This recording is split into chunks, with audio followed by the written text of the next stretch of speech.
இந்த நாளிலும் இந்த வார்த்தையை கேட்டுக்கொண்டிருக்கிற அன்பு சகோதர சகோதரிகளே, பெரியவர்களே, தாய்மார்களே, ஆண்டவராகிய இயேசு கிறிஸ்து உங்களை நேசிக்கிறவராக இருக்கிறார். டிசம்பர் 25ஆம் தேதி வந்தாலே எல்லாருக்கும் தெரியும் கிறிஸ்துவின் பிறப்பு. இயேசு கிறிஸ்து பிறந்த நாள். அந்த இயேசு கிறிஸ்து பிறந்த நாளை முன்னிட்டு தான் உங்களுக்கு இன்றைய தினத்திலே அவருடைய பிறப்பை குறித்தும் அவர் உங்களுக்கு எதற்காக இந்த உலகத்திலே பிறந்து எதற்காக இந்த உலகத்திலே வாழ்ந்து மரித்து 3ஆம் நாள் உயிரோடு எழுந்தார் என்பதை அறிவிக்கும்படியாக இன்றைக்கு உங்கள் மத்தியிலே நாங்கள் வந்திருக்கிறோம். ஆண்டவராகிய இயேசு கிறிஸ்து வாழ்ந்த காலத்திலே ஒரு பெண்ணு 12 வருடமாய் வியாதியாய் இருந்தாள். அந்த பெண்ணுக்கு என்ன வியாதி என்றால், தன் சரீரத்திலே உதிரப்போக்கு, இரவும் பகலும் தன் சரீரத்திலே உதிரப்போக்கு. ஒரு நாட்கள் 2 நாட்கள் அல்ல, 12 வருடம் இருந்தது அந்த வியாதி.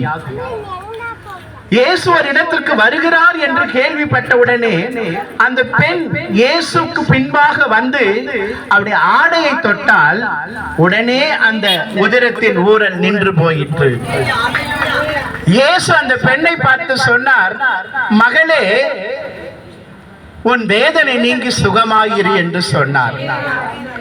இன்றைக்கு இந்த கர்த்தருடைய வார்த்தையை கேட்டுக்கொண்டிருக்கிற அன்பு ஜனங்களே, உங்கள் வாழ்க்கையில என்ன வேதனைகள் உங்களுக்கு இருந்தாலும், உங்கள் சரீரத்தில் வியாதி நிமித்தம் வேதனை இருக்கலாம், உங்கள் குடும்பத்திலே இருக்கிற பிரச்சனை நிமித்தம் உங்களுக்கு வேதனை இருக்கலாம், உங்கள் பிள்ளைகளால் வேதனை இருக்கலாம், உங்கள் கணவர் குடிப்பழக்கத்திலே இருக்கிறதினாலே சம்பாதிக்கிற பணத்தை எல்லாம் குடிக்கு அழித்து விட்டு உங்கள் குடும்பத்திலே குறைவுகளோடு அப்படிப்பட்ட ஒரு வேதனையிலே நீங்கள் வாழ்ந்து கொண்டிருக்கலாம்.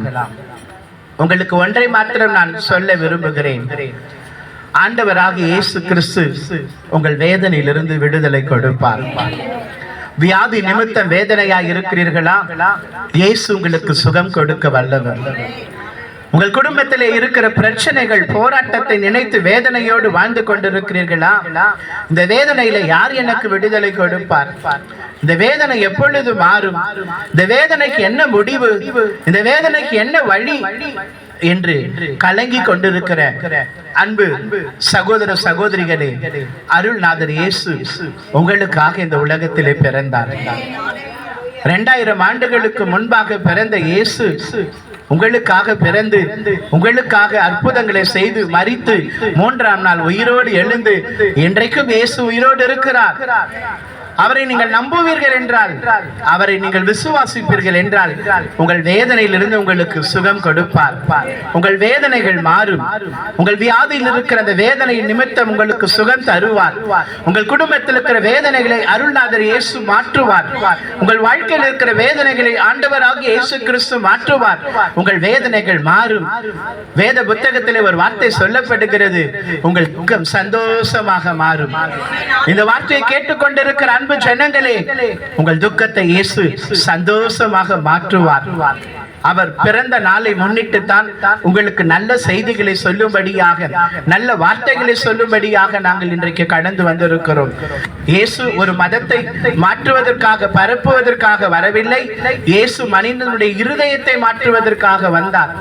இன்றைக்கு அநேக காரியங்களை நீங்கள் கேட்டிருப்பீர்கள்.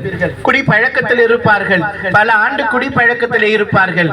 அவர்கள் திருச்சபையை நோக்கி போகும் பொழுது, அருள்நாதர் இயேசுவை ஏற்றுக்கொள்ளும் பொழுது அந்த குடிப்பழக்கத்திலிருந்து அவர்களுக்கு விடுதலை உண்டாகும்.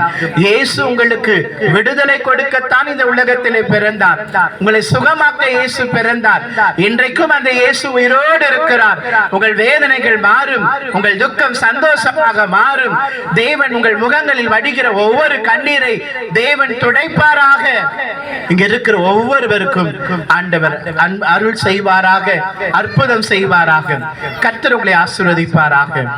உங்களுக்காக நாங்கள் ஒரு நிமிடம் ஜெபிக்க ஆயத்தமாய் இருக்கிறோம். பரலோக பிதாவை உம்மை நாங்கள் துதிக்கிறோம் அப்பா.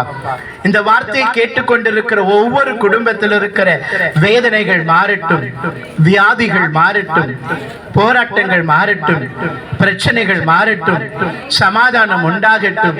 உம்முடைய பிறப்பின் நாளை குறித்த ஒரு சமாதானம் ஒவ்வொரு வீடுகளிலே, ஒவ்வொரு குடும்பங்களிலே, ஒவ்வொருடைய இருதயத்திலே தெய்வீக சமாதானத்தை தேவன் தருவீராக. ஒவ்வொருவரையும் ஆசீர்வதிக்கிறோம். நன்மை செய்வீராக. இயேசுவின் நாமத்தில் பிதாவே, ஆமென்.